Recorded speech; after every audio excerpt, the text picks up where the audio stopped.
نداء الحق صوت قد شجاني وبلغني الحقيقة والأماني وكان لي السبيل إلى المعالي ونورا للهداية والبيان.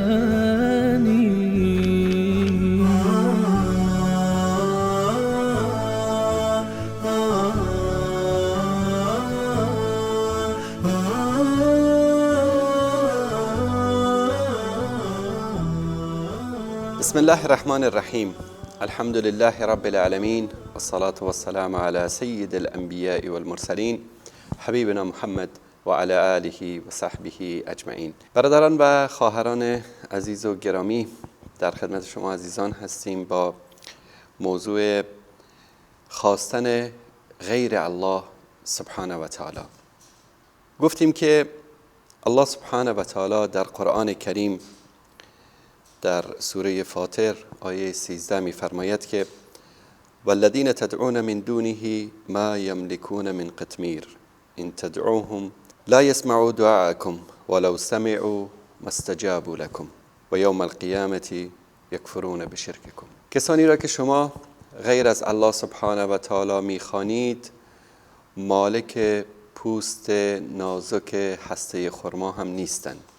حالا اگر شما فکر میکنید که آنها صدای شما را میشنوند، ولو این که بشنوند مستجابوا لکم، شما را اجابت نمی کنند، زیرا تنها ذاتی که میتواند دعای بنده را در هر حالتی بشنود و اجابت بکند ذات اقدس الهی است، پروردگاری که ما را خلق کرده است و از درون ما، از دعای ما در هر حالتی آگاه است. در مورد من دون الله در قرآن کریم ما آیات فراوانی داریم که الله سبحانه و تعالی به ما گوشزد می کند که شما اگر من دون الله، پایین تر از الله، غیر از الله، بجز الله سبحانه و تعالی کسی دیگری را بخوانید و از او چیزی بخواهید نمیتواند خواسته شما را برآورده کند، زیرا که هر چقدر این انسان یا این پیر یا این ولی یا این امام یا این امامزاده یا این گنبد و بارگاهی که شما به قصد خواستن حاجاتتان و به امید این که مشکلاتتان را رفع کند با آنها التجا کنید، زاری کنید، تضرع کنید، آنها نمیتوانند مشکلی از شما را حل کنند. اصلا بیخبرند، اصلا از حالت شما، از وضعیت شما، از مشکلات شما آگاهی ندارند و آنها حتی نمیتوانند مشکلات خود را حل بکنند، حتی نمیتوانند به خودشان نفع و ضرری برسانند، چه برسد به این که بنده دیگری را از مشکلات و از سختی‌ها و از مصائب نجات بدهند. یکی از فرق‌های خیلی مهمی که بین مسلمانان و مشرکین زمان رسول الله صلی الله علیه و آله و سلم بود همین قضیه متوسل شدن به بت‌ها و به من دون الله و اینها رو وسائد و وسیله قرار دادن در بین خودشان و پروردگار متعال بود. همه می‌دانید که مشرکین زمان رسول الله صلی الله علیه و سلم اعتقاد به ذات اقدس الهی داشتند و اینکه پروردگاری است در آسمان‌ها که همه اختیار بندگان و آنچه در آسمان‌ها و زمین هاست به دست اوست. اما میگفتند که ما این بت‌ها را فقط وسیله قرار دادیم تا ما را به پروردگار متعال برساند. دقیقاً همین مشکلی که امروز بعضی از مسلمان‌ها گرفتار آن شدند، بلکه مشکل مسلمانان امروزی که به این شرکیات گرفتار شدند خیلی بدتر از مشکلات مشرکین زمان رسول الله صلی الله علیه و آله و سلم و این شرک و این گمراهی خیلی بدتر از شرک و گمراهی ابو جهل و ابولهب سران کفر و شرک در زمان رسول الله صلی الله علیه و سلم است که انشاءالله در یک قسمتی جداگانه در مورد این موضوع مفصل صحبت خواهیم کرد. اما الله سبحانه و تعالی در قرآن کریم در سوره احقاف آیه 5 خیلی زیبا در مورد این موضوع، کسانی که من دون الله را میخوانند و از آنها طلب حاجات و مشکلات خود را میکنند صحبت میکند. میفرماید که و من اضل ممن یدعو من دون الله من لا یستجیب له الی یوم القیامه و هم عن دعائهم غافلون. کیست گمراهتر از آن انسانی که، از آن شخصی که غیر از الله را میخواند، پایین تر از الله را میخواند، بجز الله را میخواند، کسی که جواب او را نمیدهد، پاسخ او را نمیدهد و او را اجابت نمی کند تا روز قیامت.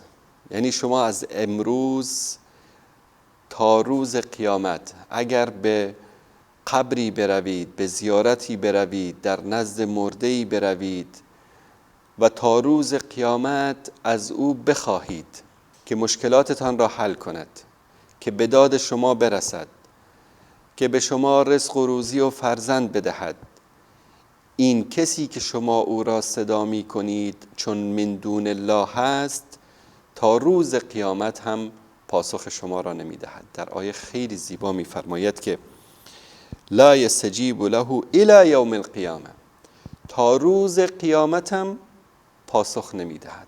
هرچه زاری کنید، هرچه نظر و نیاز بکنید، هرچه خود را به اون قبر و به اون زیارت و به اون بارگاه بمالید و اونجا دعا بکنید، از او بخواهید، در و دیوار آن را ببوسید، خاک آن را به سر و صورتتان بکشید، تا روز قیامت بدون یک لحظه توقف اگر شما مشغول این کار باشید، صاحب این قبر، صاحب این زیارت یا این مرده‌ای که شما از او می‌خواهید جواب شما را نمی‌دهد. نه تنها جواب شما را نمی‌دهد، بلکه الله سبحانه و تعالی می‌فرماید و هم عن دعائهم غافلون. اینها اصلا غافل هستن از دعای شما، اصلا خبر ندارن که شما به قبر اینها اومدید. چون ما مسلمانان اعتقاد داریم بعد از این که انسانی از دنیا می رود، اختیارش، قدرتش، اون تمکنی که دارد، اون زوری که دارد در این دنیا کلاً قطع می شود. اگر زنده بود می توانست دست شما را بگیرد و به شما کمک بکند، مشکل شما را تا حد توان خود حل کند. اما اکنون که از دنیا رفته است، حتی خبر نیست که شما به بالای قبر او آمدید. شخصی می رود به زیارت امام رضا، به زیارت معصومه، به زیارت زینب، به زیارت حسین، به زیارت سخی جان یا به شاهد و شمشیر، حال زیارت های مختلفی که متاسفانه منتشر شده است در کشورهای اسلامی. شما شاید هیچ شهری رو پیدا نکنید در کشورهای اسلامی الا بعضی از کشورهایی که الحمدلله در آنجا شرک و این خرافات و بدعت‌ها ریشه‌کن شده است، مگر اینکه قبری رو میابید، زیارتی رو میابید که این منسوب به فلان عالم است، به فلان شیخ است، به فلان بزرگوار است که مشکلات رو حل میکند. بلکه بعضی از این زیارت‌ها مانند بیمارستان‌ها بخش‌های خاصی دارند. زیارتی متخصص برای زن‌هایی که باردار نمی‌شوند، زیارتی متخصص برای کسایی که صاحب شغل و کار نمی‌شوند، زیارتی مخصوص برای کسانی که فقیر هستند با آنها به اصطلاح رزق و روزی بدن. اصلا زیارت‌های متخصص در امور مختلف تأسیس کردن. الله سبحانه و تعالی صراحتاً در آیات مختلفی از قرآن کریم برای ما میگه که اینهایی که شما میخوانید من دون الله صاحب هیچ اختیاری نیستن، نه برای خودشان و نه برای شما، و هیچ مشکلی رو از مشکلات شما حل نمی کنن. اگر شما اونها را بخوانید، این تدعوهم لا یسمعوا دعاءکم، یعنی دارید یک کار بیهوده ای انجام میدهید. یا فلان، یا علان، یا امام زمان، یا حسن، یا حسین، یا به داد ما برس، اینا اصلا صدای شما را نمیشنون. این تدعوهم لا یسمعوا دعاءکم، اصلا دعای شما را، این داد و فریاد شما را نمیشنون. حالا بعضی از این ملاهای دین فروش، آخوندهای دین فروش که دکان باز کردن به نام دین برای خودشان تا چند قرانی به جیب بزنن از مال مردم، با 1001 دلیل و شبهه میگویند که نه، اینها میشنوند. الله سبحانه و تعالی به این انسانهای گمراه میگه ولو سمعوا، اگر به فرض محال آنگونه که شما ادعا میکنید اینها بشنون، مستجابوا لکم، استجابت نمیتوانند بکنن، جواب نمیتوانند بدهند، دعای شما را، مشکل شما را نمیتونن حل بکنند. اول کار بیهوده‌ای که انجام میدهید، اونها را دعا میکنید که اونها نمیشنوند، از آنها میخواهید که آنها نمیشنوند. یا مهدی ادرکنی، یا امام حسین به دادم برس، یا ابوالفضل فلان کن، یا سخی جان فلان مشکل منو حل بکن، یا شیخ عبدالقادر جیلانی فلان مشکل من رو حل. شما اینها را اگر که تا روز قیامت هم داد بزنید، فریاد بزنید، اینها اصلا داد و فریاد شما را نمیشنوند، چون همچین قدرتی ندارند. حالا اگر شما میخواهید با هزار یک دلیل و برهان باطل بیایید ثابت بکنید که آقا اینها میشنوند، بالفرض محال قبول کردیم، ولو سمعوا مستجابوا لکم، شما را اجابت نمی کنن، پس در هر دو حالت شما دارید کار بیهوده‌ای انجام می دهید که هیچ فایده‌ای به حال شما ندارد.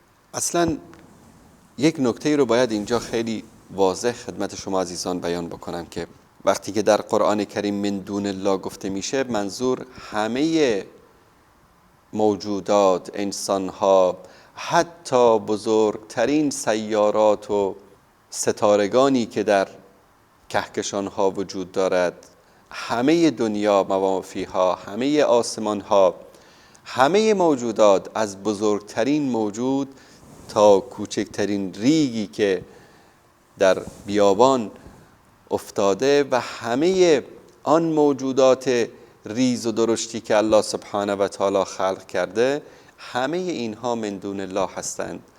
حتی رسول الله صلی الله علیه و آله و سلم، پیامبران بزرگ الهی، با وجود همه قدر و منزلت و شأن و شوکت و عظمتی که دارند، اینها من دون الله هستند. هیچ کس نمیتواند ادعا بکند که رسول الله صلی الله علیه و آله و سلم العیاذ بالله بالاتر از الله است یا در همپایه و برابری الله سبحانه و تعالی است. چون اگر مسلمان باشیم، ما در هر روز شاید چندین مرتبه این سوره مبارک رو در نمازهایمون بخونیم، خاصا کسانی که حالا قرآن بیشتر حفظ ندارن، سورای کوچک رو میخوانند در نمازهایشان، که الله سبحانه و تعالی امر میکند که قل هو الله احد، بگو که این الله سبحانه و تعالی، این ذات اقدس الهی یکتاست. الله الصمد، الله سبحانه و تعالی بی‌نیاز است. الله سبحانه و تعالی احتیاجی به کسی ندارد. الله سبحانه و تعالی نیازی به کسی ندارد. لم یلد ولم یولد، نه زاده و نه زاییده شده است. یعنی نه کسی از الله سبحانه و تعالی به دنیا آمده و نه از الله سبحانه و تعالی از کسی دیگری به دنیا آمده. ولم یکن له کفوا احد، و هیچ کس هم پایه و برابر و همسوی الله سبحانه و تعالی نیست. هیچ کس نمیتواند ادعا بکند که فلان ولی، فلان امام، فلان پیامبر، فلان شخصی که هر چقدر به مقام تقوا و پرهیزگاری و عظمت و بزرگی رسیده باشد، امکان ندارد که مانند الله سبحانه و تعالی شود یا گوشه ای از اختیارات الله سبحانه و تعالی به او داده شده باشد. حتی به رسول الله صلی الله علیه و آله و سلم الله سبحانه و تعالی امر می کند که ای محمد، ای پیامبرم، ای حبیب من، بگو به مؤمنان، بگو به بندگان، قل لا املک لنفسی نفعا ولا ضر، بگو که من مالک هیچ نفع و ضرری برای شخص خودم هم نیستم. یعنی رسول الله صلی الله علیه و آله و سلم اختیاری نداشتند که به خودشان نفع و ضرری برسانند. آیا انسانی که پیامبر عظیمی که رسالت الهی را به بندگان میرساند، کتابی با این بزرگی و با این اعجاز و با این شگفتی های عقیدتی و اجتماعی و اخلاقی و حتی علمی بر او نازل شده است، مأمور است که به ما بگوید لا املک لنفسی نفعا ولا ضرا، من به خودم مالک نفع و ضرری نیستم، صاحب اختیار نیستم. اون صفات و قدرتی که الله سبحانه و تعالی دارد به من داده نشده است. پیامبر صلی الله علیه و سلم فرزندشان قاسم، ابراهیم، در پیش روی پیامبر صلی الله علیه و سلم جان میکند. از شدت جان کندن و بیماری و درد و رنج آن به خود میپیچید و رسول محبوب اسلام صلی الله علیه و آله و سلم غیر از قطرات اشکی که از چشم مبارکشان جاری بود هیچ کار دیگری برای او نتوانستند انجام بدهند. مانند دجالانی که امروز ادعا میکنند که بیمار را شفا میدن، زن و مردی که به دنبال همسر هستند مشکلات همسریابی اونها را آسان میکنن، کسانی که به دنبال کار میگردن برای آنها شغل ایجاد میکنن و کسانی که گرفتار هستن، مشکلات زندگی دارن، رزق و روزی و فلان اینها رو برای اونها حل میکنن. با بیشرمی تمام تابلوهای بزرگ بزرگ میزنن بر سر دکانهای دین فروشیشان به نام ملا و به نام شیخ و به نام فلان، به مردم توهم میفروشن، در حالی که الله سبحانه و تعالی به پیامبر صلی الله علیه و سلم میفرماید که تو نمیتوانی به خودت نفع و ضرری برسانی. اگر میتوانست رسول الله صلی الله علیه و سلم میتوانست فرزندش رو نجات بدهد، میتوانست بهترین یارانش رو، بیش از 70 نفر از بهترین یاران رسول الله صلی الله علیه و سلم در روز احد به دست مشرکین به شهادت رسیدن.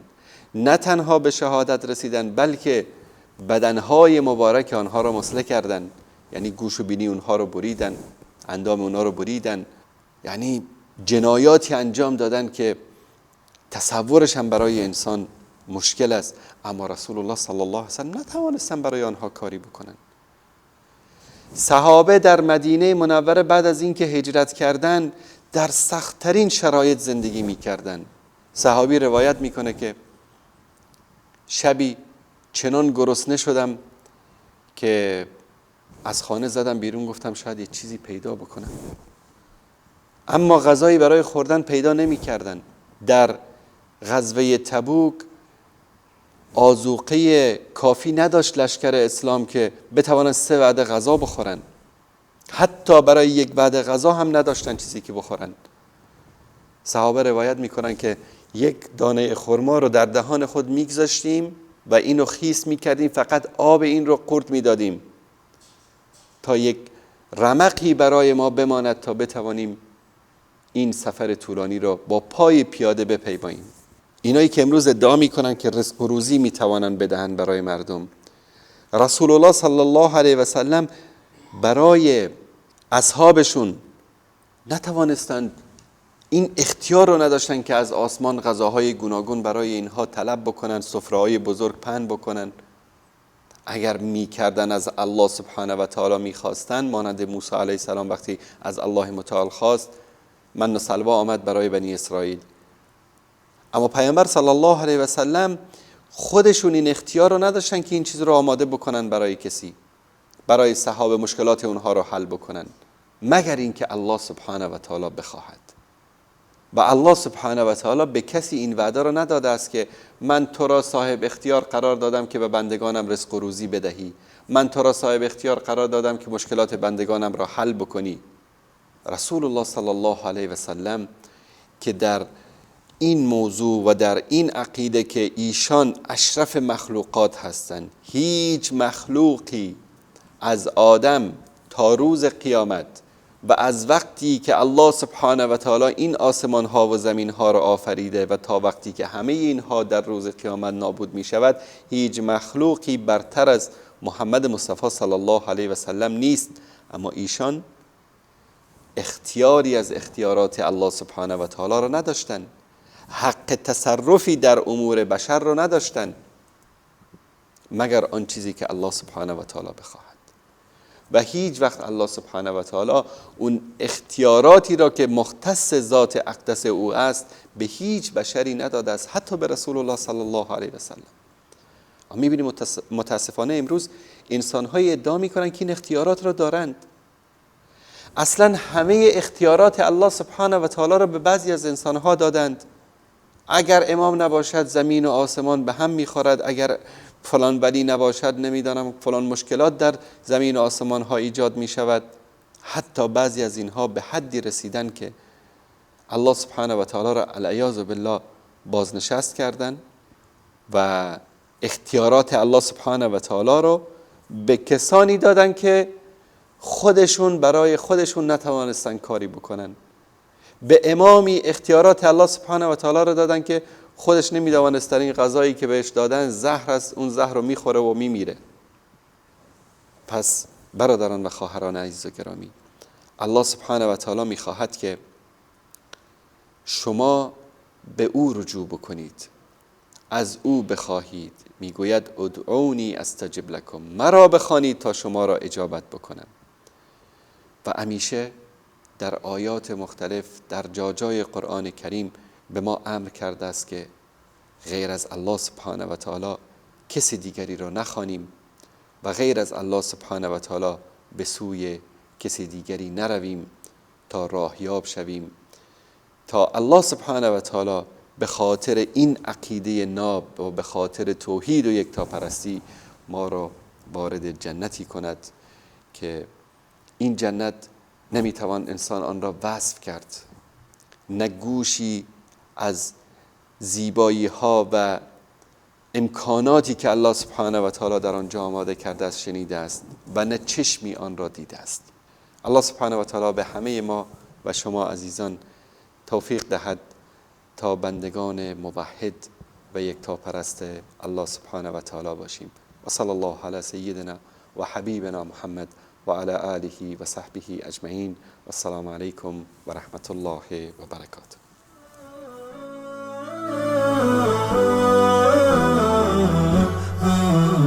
نداء الحق صوت قد شجاني وبلغني الحقيقة والأماني وكان لي السبيل إلى المعاني